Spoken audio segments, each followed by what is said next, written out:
Hey guys, so here's another in this kind of series of really quick, short videos to just talk about specific tools or techniques within Unity. So this is just a new project. I have imported some art here that I'll explain here in a second. But what I want to talk about in this video is a built-in Unity tool that's called ProBuilder. Now, ProBuilder is big. There's a lot of things that you can do with it. And so I'm going to show you some very, very introductory things. Um, and then really, playing with it, other YouTube videos, maybe I'll do another one on more how I use it in game flow of game development. But to start off with, we need to install ProBuilder, and so we'll go to our package manager. This will be under the Unity registry under packages, and then we're just looking for ProBuilder and install. And so it'll take a second to install here. But what ProBuilder will allow you to do, among many things, is create shapes that are more customized than the basic primitive shapes that we have. Things, the primitives that we have are cubes and spheres and cylinders and capsules and stuff like that. ProBuilder lets you build additional types of shapes. It will also let you edit shapes that you create. And it will let you edit shapes that you import in with other models. Um, that's the things that I'm going to show you here today. It'll do a lot of other things too. You can do UV editing, which is changing how the textures are mapped to an object. It will let you change, like delete geometry from a model, separate things out into two different models, things like that. But again, it's a huge tool as far as what it can do, and this is a very introductory video. And so what we'll start off with, now that we have it imported, is we're going to go to Tools, ProBuilder, and open the ProBuilder window. Now, me personally, I like to dock it over here with my inspector, but you can leave it detached as a window if you want. Now, to use the first thing that I mentioned, creating additional shapes, all we have to do is hit the new shape button, and so it's going to give us a choice of different shapes, arches, cones. We can create cubes and cylinders. We can also create door frames, pipes, a plane, just a flat one-sided plane, a prism, triangle with depth, spheres. We can do that, of course. Um, and so let's go to stairs. So stairs is one of them that we can create. And so we can go into the shape properties. This is, we can choose the shape here as well as from the icons up here. The pivot, you can determine, do you want the pivot of it, which is where that anchor is, where it moves, this, to be the first corner that it draws or the center. And so that first corner, that's a really handy option. So like if you're creating tiles that are based out of cubes, that's going to enable you to create tiles that will snap together, not based on the center, which can be really handy. Um, Now we'll go ahead and leave it as first corner for our stairs here. But then stair settings, we can, like the steps generation, we can sell it how high we want it, or we can choose like the step count. And so I just draw what the footprint of it's going to look like, and then raise up to actually draw the stairs.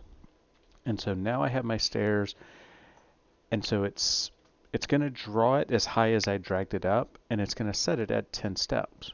I can change this on the fly to turn it into, whatever step count I want. Um, the circumference is for stairs that turn. And so if I were to, let's set this at like 180 degrees. So it's going to be, I'm just going to type it out. So it's going to be a full turning staircase. Obviously that looks rather weird, but I can also change the inside radius. And so that's going to give me an empty spot in the middle. I can still use all of the regular tools that I use for scaling and stuff like that, so I can kind of bring the scale back on it. It's going to look a little more normal. I'll drop it down a little bit. And so hopefully you can see already, like, this gives you a lot of really cool tools. So let me delete that. We'll come back into new shape and let's just create a cube. And so again, there's my footprint, set the height. And like I was saying, where it puts that anchor or the pivot point, it's putting it in that first corner. And so that means that when I rotate this, it's going to rotate around that pivot point. Which again, if you're doing tile-based floors or walls, that's really handy, because if let's say that this is a wall, and I'm duplicating, dragging, duplicating, dragging, and then I want to rotate. So I can rotate it. Actually, let's duplicate that and then rotate it. And now, because it's rotating at the corners, it's going to be lined up. And so if it was anchored in the center, then it's going to be rotating around that center point. And so having that first corner makes it really handy if you're creating walls, floor, tile-based system. Now, one of the other really cool things with ProBuilder here is that we can edit the geometry of the object directly. And so you may have noticed we have this new little window up here, and this controls what we're selecting. So the far left icon is object selection, which means I'm selecting the whole cube. The next one is vertex selection. And so that means instead of selecting the whole cube, I'm just selecting one corner or one vertex of that cube. And so if I go to now move that vertex, it's going to adjust the geometry of the level based on where that new position is for that vertex. And so this gives you some really powerful tools for changing the way that objects look. We can also go to the next one, which is edge selection. So I can just select this entire edge across here and slide that back. And so you want to make ramps, super easy. So we can do the edge selection, or we can do a face selection. And so I can select this whole top face and move that up and down.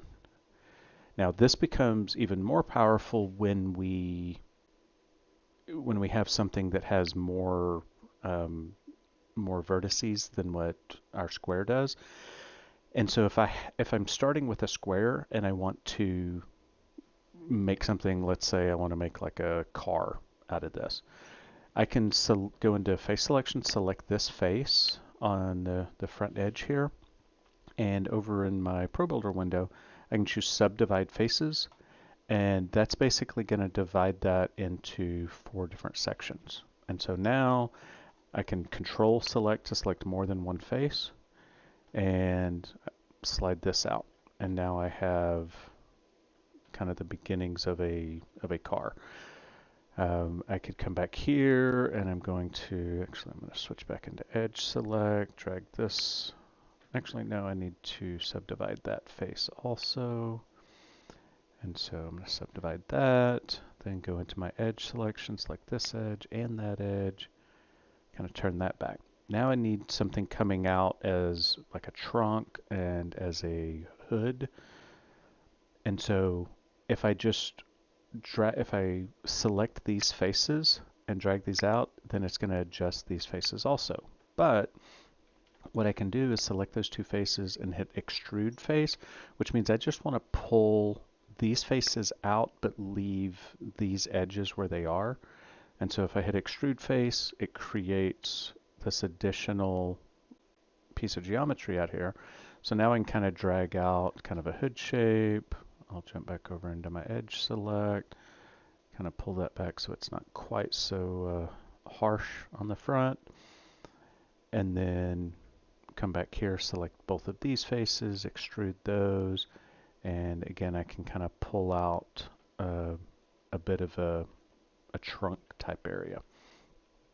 Now there's a lot more to this than I mean a lot more options that you can do than what I'm showing you in this really quick example. But it is really powerful to be able to grab and move edges, to be able to grab and move individual vertices, to be able to subdivide those faces. And so it's not necessarily a full-blown 3D modeling package like Blender or 3D Studio Max or Maya or something like that, but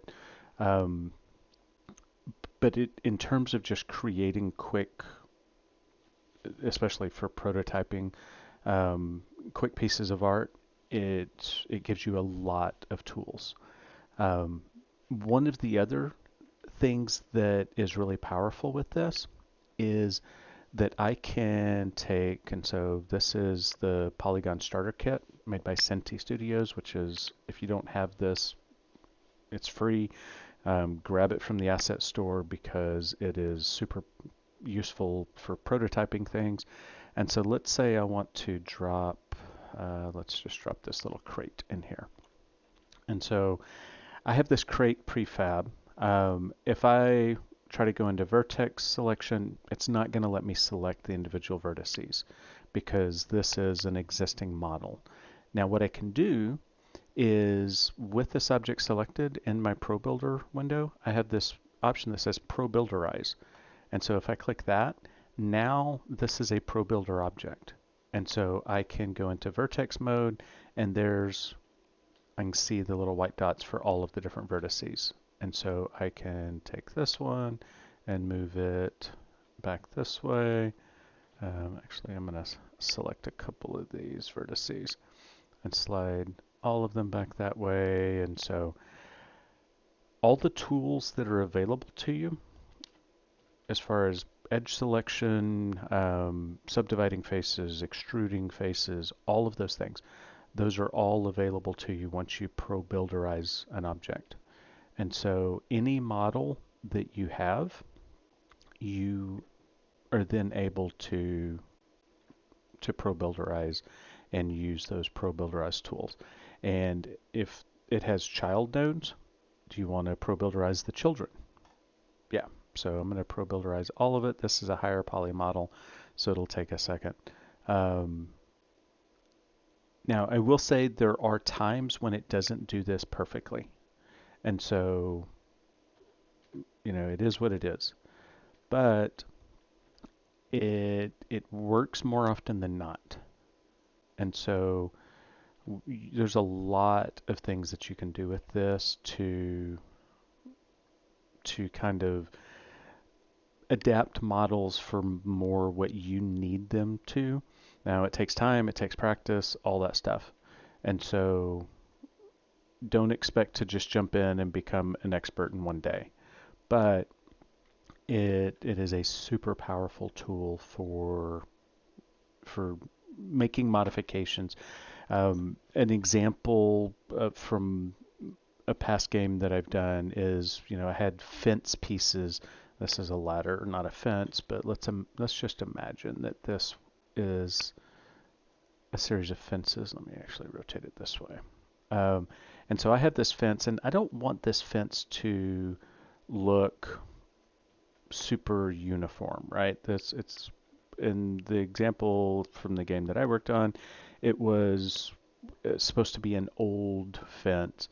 And so, I can come in here, I can ProBuilderize this object, and then I can come in and just do some slight modifications to it to make some of the models or some of the pieces look a little different than others. So we end up with a fence that does not look super uniform. And so um, I'm not going to be able to do this super quickly here because it is doing this kind of thing takes time, but we can just kind of create some imperfections or whatever in a line of otherwise identical type things. And so this is just another tool to have in your toolbox. Another thing that you can do is you can actually get rid of certain vertices or faces.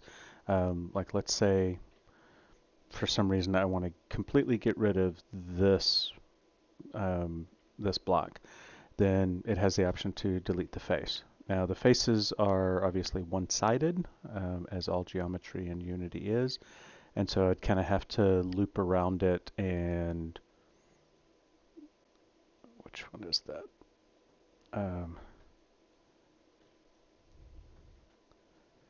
So I'd kind of have to loop around, select all of those faces, and delete them individually. Now this can be also super useful. Let's say you have this gun model here and you don't want the little canister on top. So you can ProBuilderize it and then just select all of those faces. And I'm probably going to get some extra faces in here. Or not get them all. Whoa, wrong button. Now it is important to note we still see this has a mesh collider on it, and so we still see the mesh collider taking up space where the mesh was, because the mesh collider is tied to the actual mesh. And so, you know, if you're working with something where that mesh, the collider is super important, this may not be the best way to do it. Or you may want to take the mesh collider off and then put your own set of colliders on it for the areas. But anyway, this is just one real quick example of some of the things that you can do. Oh, one other thing I wanted to show you. And so let's select this guy.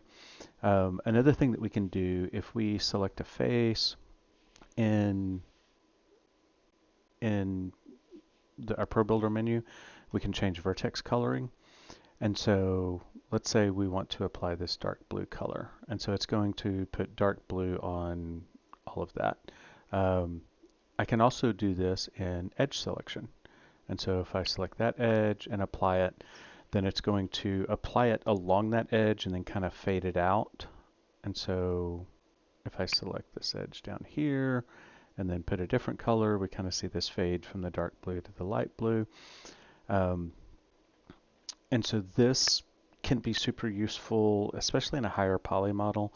Like let's say I wanted to, if I go into a vertex mode, and let's say I want to look like this is kind of burned or something at the bottom, then I can actually this, because of the material that's on it, bad example, that's a whole nother thing. The type of material or the shader that's on the object matters, and so that's a whole nother video. But anyway, you know, if you could select the whole object and apply a color super quick, and it takes care of this, and it's this ProBuilder default material. But you can, it's a really quick way to apply just colors to the whole thing, or to vertex color individual parts of it. So anyway, I hope that gets you at least started down the path of playing with ProBuilder.